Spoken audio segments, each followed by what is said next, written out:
Hola, buenas tardes, ¿cómo andan? Espero que todos estén bien. Yo estoy bien, gracias a Dios. Yo estoy acá en mi casa. Yo estoy ahora en la mejor parte del estudio. Yo estoy en la parte donde yo hago esta grabación.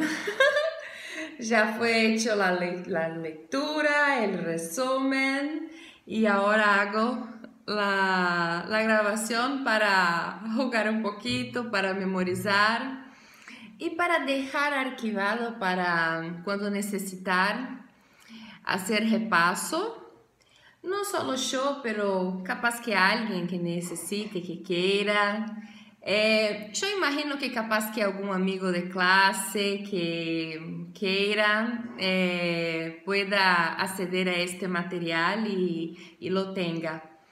Son informaciones seguras, yo puedo decir esto porque yo tengo el libro base de patología para tener como fuente y yo hago como que el resumen. Muchas das veces agarro algunos resumen también de algunos amigos y de ahí voy completando informaciones, agregando informaciones que están en el libro también. Entonces ahí queda completo la información y son informaciones que están en los powers de los profes y son informaciones que necesitamos realmente para los parciales y informaciones que necesitamos para nuestra vida académica como futuros médicos. Estoy feliz de estar acá con ustedes y espero que disfruten. No quiero me delongar mucho. La enfermedad que voy a hablar hoy es artritis reumatoide. Artritis reumatoide. Yo tengo problema con esta palabra, ¿vale? Artritis reumatoide. Entonces, vamos a hablar sobre esta enfermedad. Estamos hablando sobre la unidad 6 de patología acá de la UAP, que sería la unidad de inmunología. Y dentro de las enfermedades, la artritis reumatoide es una de las más importantes también.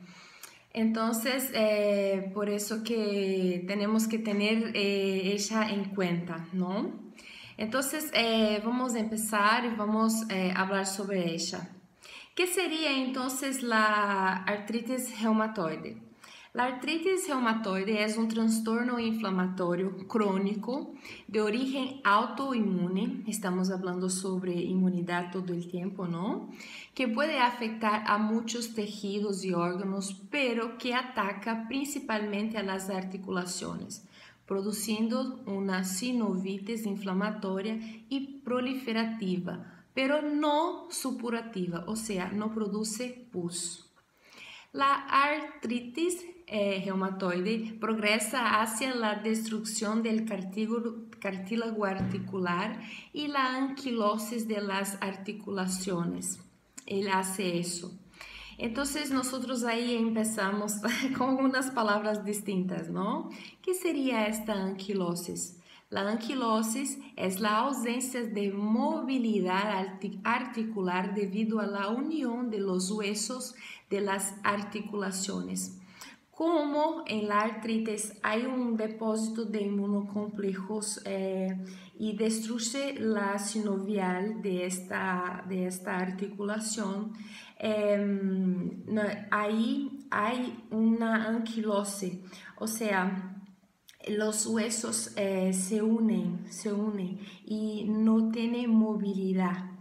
Literalmente los huesos se unen. Entonces, por ejemplo, el dedo que hace este movimiento no puede hacer porque no tiene movilidad alguna. Las lesiones extraarticulares pueden afectar la piel, el corazón, los vasos sanguíneos y los pulmones y por lo tanto las manifestaciones clínicas pueden parecerse a otros trastornos autoinmunitarios sistémicos como el lupus eritematoso sistémico y la esclerodermia. La esclerodermia y el lupus son enfermedades que tienen características inmunitarias y son así como que parecidos, ¿no? La enfermedad alcanza su punto máximo entre la segunda y la cuarta década de la vida y es 3 veces más común en las mujeres que en los hombres. O sea, de 20 a 40 años, 3 mujeres para 1 hombre. Está presente en más o menos 1% de la población. Estos serían datos más generales para hablar sobre la artritis reumatoide. Y una cosa que los profes siempre piden es la patogenia, todos nosotros sabemos de esto, ¿no? Nosotros alumnos de medicina. Entonces es bueno tener en cuenta este mecanismo para entender todo. Yo voy a leer acá la patogenia como una reseña breve y después voy a explicar acá en el libro de forma breve también, no delongada, pero lo más claro posible. La patogenia de la artritis reumatoide está implicada factores genéticos en el gen HLA. Este HLA está por todos lados en la parte inmunitaria y tiene una especificidad de estar en el HLA-DR1 y el DR2. Además, también en el gen PTPN22. ¿Recordate de este gen? Estoy de broma. Solo para citar el nombre de gen, dale. Y también, además de los factores genéticos, ¿no? La predisposición genética, tenemos también los factores ambientales, como por ejemplo las infecciones y también el tabaquismo. El tabaquismo es muy importante en esta enfermedad. Los cambios patológicos están mediados por anticuerpos contra autoantígenos y citoquinas. Los linfocitos CD4 inician la respuesta autoinmune en la artritis reumatoide al reaccionar con un agente artritógeno, quizás microbiano o un alto antígeno. Por ejemplo de alto antígenos importantes relacionados a esta enfermedad. Tenemos el factor reumatoide y el peptocitrulinado. Peptocitrulinado. Se llama CPP, ¿vale? 80% de los pacientes presentan el factor reumatoide en esta enfermedad, artritis reumatoide.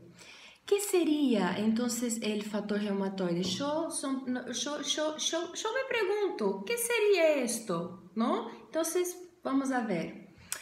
Es un alto anticuerpo de tipo IgM o tipo IgA en el suero que se une a nuestras propias IgG y se depositan en las articulaciones como inmunocomplejos. Interesante, las propias inmunoglobulinas, ellas se forman inmunocomplejos y forman el factor reumatoide. En la artritis reumatoide, los complejos antígeno-anticuerpo que contienen fibrinógeno citrulinado, peptocitrulinado, colágeno tipo 2, alfa-enolasa y vimentina se depositan en las articulaciones. Estos nombres que yo dije ahora son tipos de complejos antígeno-anticuerpo. Pero los dos principales que hay que tener en cuenta en la mente es el factor reumatoideo y el peptocitrulinado, CPP. citrulinado CPP. ¿Vale? Estos dos que tenemos que tener en cuenta. Los anticuerpos contra estos péptidos son marcadores de diagnóstico de esta enfermedad y pueden medir la lesión articular según la cantidad que esté ahí. Las citoquinas involucradas en esta enfermedad son el interferón gamma, la interleuquina 7, la interleuquina 1, el factor de necrosis tumoral también está involucrado. Estos son los principales. El factor de necrosis tumoral y la interleuquina 1 son las más importantes y son secretadas por los macrófagos que estimulan las células sinoviales residentes en las sinoviales para que secreten por su vez proteasas, ¿no?, que destruyen el cartílago hialino. El receptor para las células óseas, el RANC ligando expresado en células T activadas, estimulan la resorción ósea, que es la eliminación del tejido óseo. ¿Qué es esto? La elevada carga sérica de artritógenos, que sería autoantígenos, que sería, por ejemplo, los más importantes, el péptido citrulinado CPP, também chamado anti-CPP, é condição de artrite reumatoide crônica. Se eu lo tenho, principalmente em níveis elevados, eu tenho uma artrite reumatoide crônica. Agora eu quero falar acá no livro, acá, no livro. En el libro de Robin y Cotran, acá en este libro de Robin y Cotran, en el capítulo 26, en la página 1210, hay un dibujo que explica la patogenia. Y yo voy, a partir de este esquema, intentar explicar de forma más clara lo que nosotros leemos acá. Es lo siguiente. Primero, nosotros tenemos dos factores. La predisposición que causa la enfermedad. Dos factores que causan la enfermedad. Primero, la predisposición genética del HLA, principalmente, 50%. Bastante, ¿no?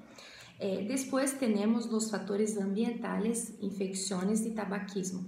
Es bueno hacernos esto para hacer un repasito, ¿no? Hablamos sobre la predisposición genética. ¿Qué pasaría en este caso? Cuando hay estas alteraciones genéticas, yo tengo un fallo de la tolerancia inmunitaria, o sea, nuestro propio sistema inmunitario, él ataca nuestro propio tejido, o sea, hubo un fallo en esta parte. Hay además activación desregulada de los linfocitos. Ellos quedan activando, inativando, activando de modo irregular. Dentro de los factores ambientales, ¿qué pasaría ahí? Tenemos modificaciones enzimáticas. Formaría altoproteínas, o sea, proteínas que dañan a nuestro propio cuerpo. Y acá tiene un nombre llamado citrulinación, o sea, deriva de nuestra amiga la citrulina, la anti-CPP. ¿Vale? Estas dos vías, tanto la vía genética como la vía ambiental, llevan a un mismo punto, que es una respuesta inmunitaria. Esta respuesta inmunitaria activa los linfocitos T y B a estos autoantígenos, que serían ¿cuáles autoantígenos? El factor hematoideo y la citrulinación, las citrulinas, ¿entiende? Incluindo antígenos de tejidos articulares también. Además, hay antígenos articulares ahí que estimulan todo el desgaste, el daño de la articulación. Además de estos principales y de aquellos otros que yo cité, ¿vale? En esta respuesta inmunitaria de los linfocitos T y B, nosotros tenemos cosas ocurriendo. Entonces, vamos ver. El linfocito que está más involucrado con esto sería el linfocito T17, el linfocito T helper 1, el helper 17, el helper 1 y las células plasmáticas derivadas de los linfocitos B. Ok. Estas células vão produzir citoquinas. Por quê? Porque vão ser as citoquinas que vão desencadenar respostas também para a ativação de los macrófagos, para que os macrófagos ativem a resorção óssea, para que haga a destruição de las articulações. E, por exemplo, acá, en el linfocito helper 17, temos a interleuquina 7, a 17, causando inflamação. E no linfocito T helper 1, temos, esta é muito importante, mira vos. Temos o interferon gama. O interferon gama ativa os macrófagos. Os macrófagos, por sua vez, como nós deixamos aí hace um ratito, produzem a interleuquina 1 e o fator de necrose tumoral, que por sua vez produzem proteasas. Estas proteasas fazem a destruição de las articulações. ¿Viste? É todo um ciclo. Además, temos as células plasmáticas. As células plasmáticas, sendo ativadas por los autoantígenos, produzem os anticuerpos. Pero estes anticuerpos estão alterados, que formam os fatores reumatoideus, que são a união de las IgM ou de la IgA com la IgG, fator reumatoideo, não? Que é um autoantígeno também, muito importante, que é um marcador diagnóstico de la artritis reumatoidea. Então, temos três personagens principais: linfocitos T helper 17, linfocitos T helper 1 e as células plasmáticas que fazem as imunoglobulinas. Estes três personagens atuam sobre as articulações, não? Sobre quais células que ele atua? Quais? Os fibroblastos, os condrocitos, sobre as células sinoviais, sobre estas células. E que vai passar? Vai haver uma proliferação excessiva destas células. E vai haver também a liberação de colargenasas, de elastasas, de prostaglandinas e de outras enzimas e de proteasas, do que eu estava falando um pouquinho antes acá. Não? Então, produz todas estas enzimas a partir de estas células que foram estimuladas por las células imunológicas que estão alteradas devido aos fatores genéticos, devido aos fatores ambientais. Entende? Que vai formar todo isto? Vai haver uma formação de um pañal, ou seja, uma base da enfermidade na articulação. Acá se chama pañal. Que seria este pañal? Pañal seria formação de tecido conjuntivo muito vascularizado de caráter inflamatório reativo, que é todo esse conjunto de células imunitárias em interação para destruir a articulação, para promover primeiro anquilose fibrótica, depois anquilose óssea, para que não haja movimentação. Además de este pañal, Tenemos destruição del hueso, del cartílago, fibroses e anquiloses, como eu dije. Esta es la patogenia. Bueno, ahora vamos a hablar un poquito sobre la morfología,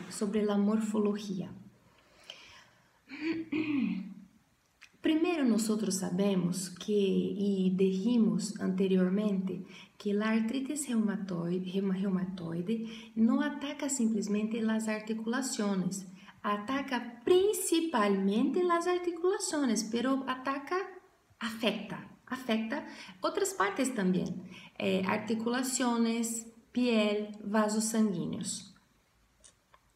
Otras partes también, pulmón, corazón. Pero vamos para a parte de articulaciones. La afectación es una afectación simétrica, principalmente en articulaciones de las manos y de los pies, en los metacarpofalángicos y en las interfalángicas proximales, después muñecas, codos, rodillas. Y tiene la formación del pañal sinovial que yo dije hace poquito, que es muy importante en la patogenia. Es una formación de tejido conjuntivo muy vascularizado de carácter inflamatorio reactivo.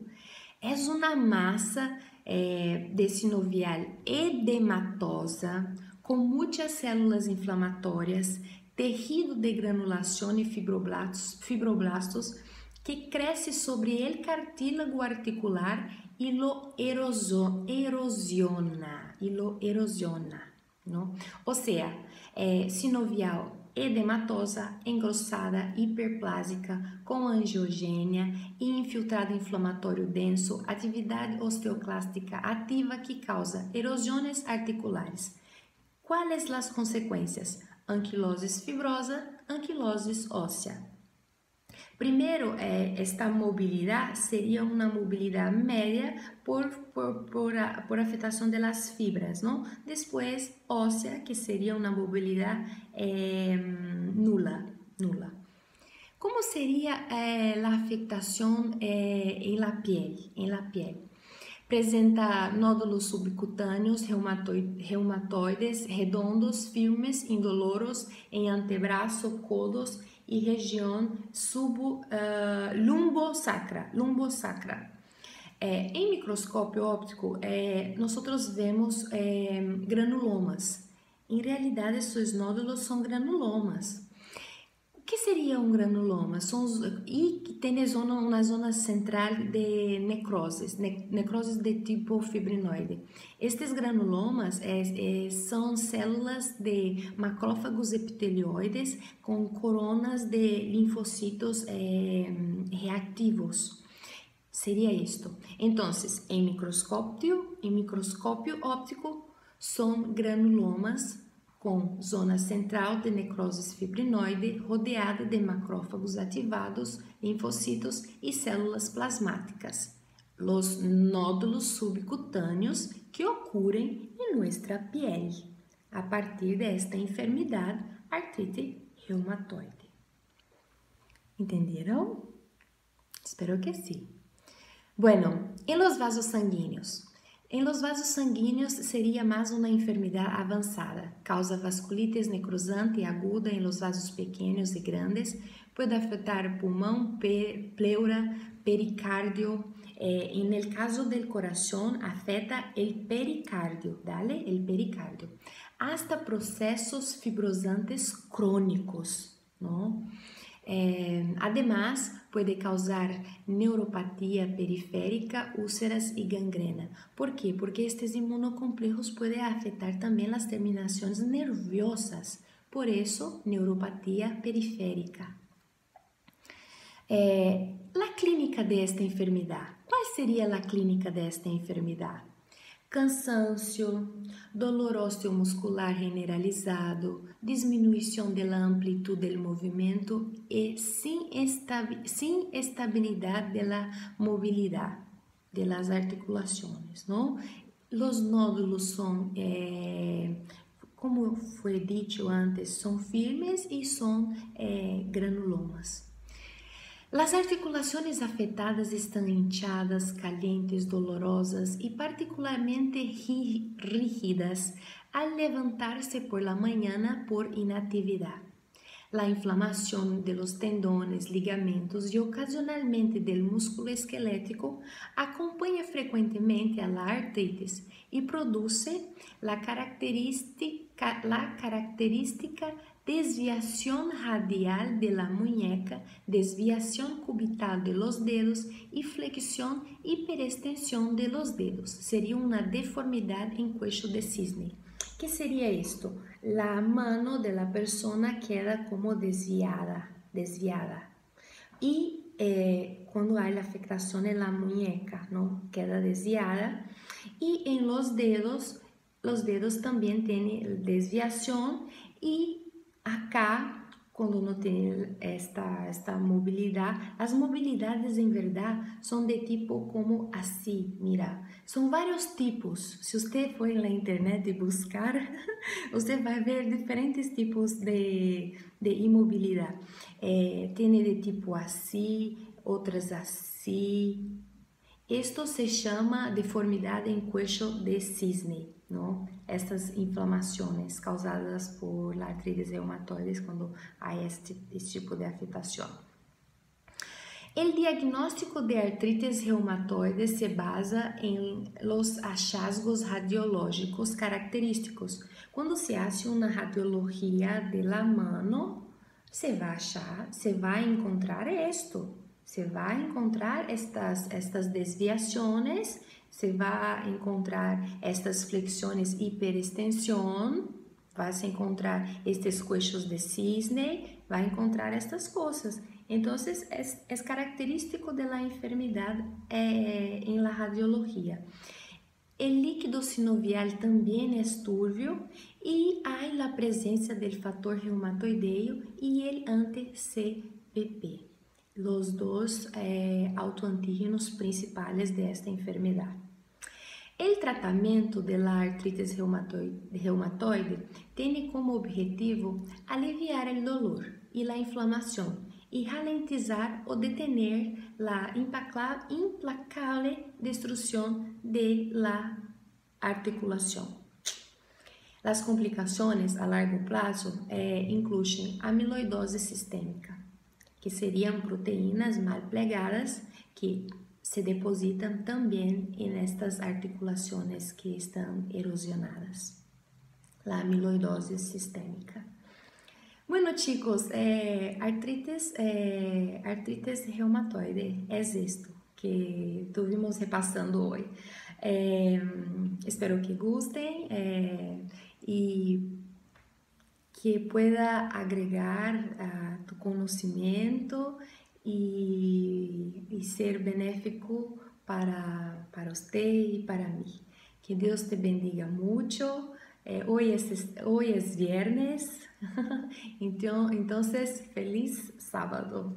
Chao, chao.